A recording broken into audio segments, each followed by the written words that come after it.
ये पहाड़ कभी हरे भरे जंगलों से ढके थे, लेकिन अब पूरी तरीके से कवर्ड है सोलर पैनल से। ये है Panjiang million kilowatt photovoltaic base, China के गोजो प्रांत का सबसे बड़ा सिंगल सोलर प्रोजेक्ट। लगभग 1.3 हेक्टेयर की पहाड़ी पर फैला हुआ 1330 मेगावाट कैपेसिटी वाला प्रोजेक्ट, जो लगभग 19.9 लाख घरों को रोशन करता है। इस सोलर प्रोजेक्ट की कैपेसिटी में 2018 से 2023 तक 1.7 गीगावाट से 15 गीगावाट की बढ़ोतरी हुई है और इनका टारगेट 2026 तक 50 गीगावाट का है। लेकिन लोगों का और इन्वायरमेंटलिस्ट का कहना यह है कि इस प्रोजेक्ट से जमीन को नुकसान होगा, क्योंकि सनलाइट डायरेक्ट जंगल पर नहीं पड़ पाएगी। लेकिन गवर्नमेंट का कहना यह है कि ज्यादातर पैनल बंजर जमीन पर लगे हैं, जहां पर खेती संभव नहीं है, और उनका एक बेसिक मकसद ये भी है कि जमीन को और बंजर ना होने दें, जिससे कि डायरेक्ट सनलाइट जमीन पर ना पड़ के पैनल पर पड़े और जमीन को ज्यादा नुकसान ना हो। अब जब पैनल की धुलाई की जाती है तो उससे होते हैं दो काम, एक तो धुलाई और दूसरी तरफ पेड़ पौधों की सिंचाई। और सुनिए, इस प्रोजेक्ट की वजह से लोकल गांव वाले अच्छा खासा पैसा भी कमा रहे हैं, पैनल के नीचे जमीन पर खेती करके और अपनी भेड़ें चरा के।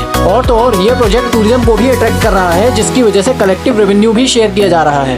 2023 में फसलों से केवल एक गाँव ने $45,000 से ज्यादा की कमाई की है ना कमाल का प्रोजेक्ट। अब इस प्रोजेक्ट के पीछे उनकी गवर्नमेंट का क्या मकसद है ये तो हमें नहीं पता। चाइना के शहरों में जगमगाती हुई रोशनी में इन सोलर प्रोजेक्ट्स का बहुत बड़ा हाथ है।